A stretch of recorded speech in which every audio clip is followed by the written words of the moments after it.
لو انت في اخر سنه في الكليه او بتتخرج او اتخرجت بقالك شويه وحاسس بالتوهان واللخبطه ومش عارف تاخد قرار ومش عارف تعمل ايه ومشتت في كذا اتجاه، طب امشي في ده ولا امشي في ده ولا ما امشيش خالص ولا اعمل ايه؟ ما تقلقش، الفيديو ده ليك، اتفرج للاخر. هقول لك 3 نصايح مهمين جدا هيريحوك. اول نصيحه، التشتت واللخبطه دي جزء من الرحله، ما تزعلش وما تتضايقش وما تحبطش.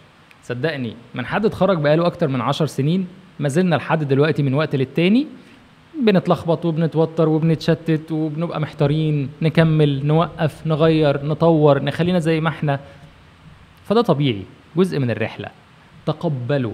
الصدمة طبعا في الأول بتكون كبيرة، بعد كده لحظات التوتر اللي بتمر بيها ولحظات التشتت بتكون أقل بالتأكيد، وبتكون حدتها أقل لأن أنا مريت بيها كذا مرة قبل كده وعارف إنه في النهاية الدنيا مش هتتهد، عادي.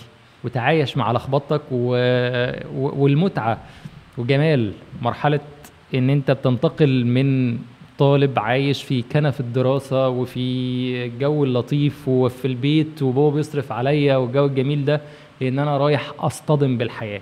فهي مرحلة انتقالية لازم نمر بيها، وفكر فيها إن أنت دلوقتي بتتطور، أنت بتنمو، أنت بتكبر.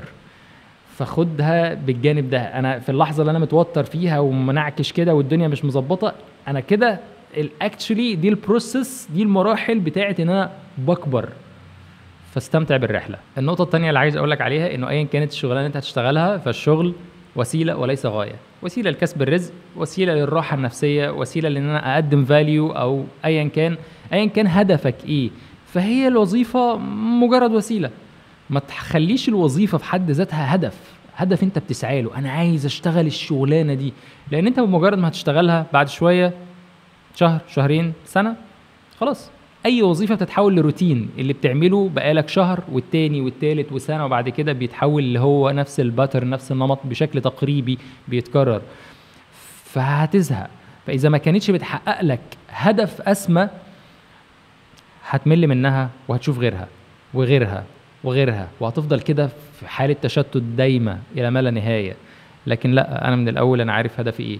انا الحقيقه عايز مستوى مادي معين، فانا بدور على الحاجه اللي توصلني للمستوى المادي ده، او انا ما عنديش مشكله مع الماديات، انا محتاج الحاجه اللي ما يكونش فيها ستريس شغل، او انا محتاج الحاجه اللي اشتغل فيها لوحدي، ما يكونش في تعامل مباشر مع الناس لان ده بيسبب لي توتر، انا شخص مش اجتماعي، فانا في هدف معين عايز اوصل له. لا، انا عايز اقدم فاليو، بالعكس ده انا عايز اتعامل مع ناس، عايز اساعد الناس، عايز احس ان انا بعمل حاجه، عايز احس ان انا بفيد حد.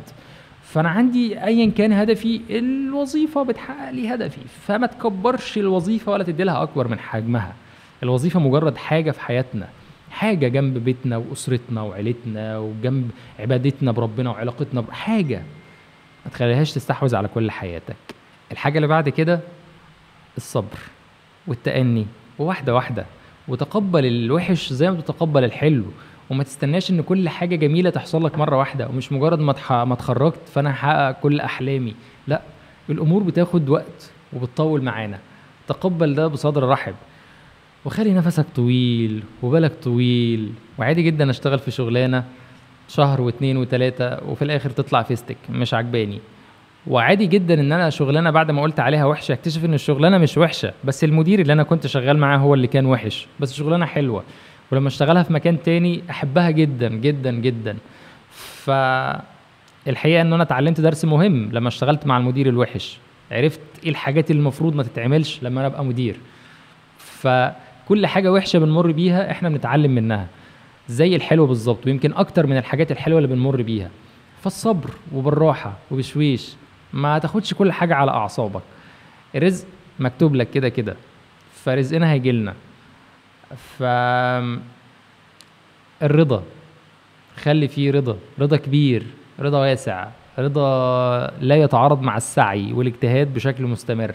لكن الحمد لله على كل حال، والحمد لله على اللي ربنا يجيبه. لو يعني دي حاجات بسيطة، مش عايز اطول الفيديو، بس دي حاجات سريعة كده من خلال تجربتي اللي اكتر من 10 سنين، اللي اشتغلت فيها في اكتر من 5-6 اماكن مختلفين بكذا شغلانة مختلفة، قابلت ناس كتير جدا، اشتغلت في كذا محافظة، فمريت بتجارب مختلفة. فيعني اتمنى ان النصايح اللي انا قلتها دي ان شاء الله تفيدكم بشكل عملي جدا، يعني مش مجرد كلام على الورق. دمتم بكل خير، اشوفكم في فيديو جديد.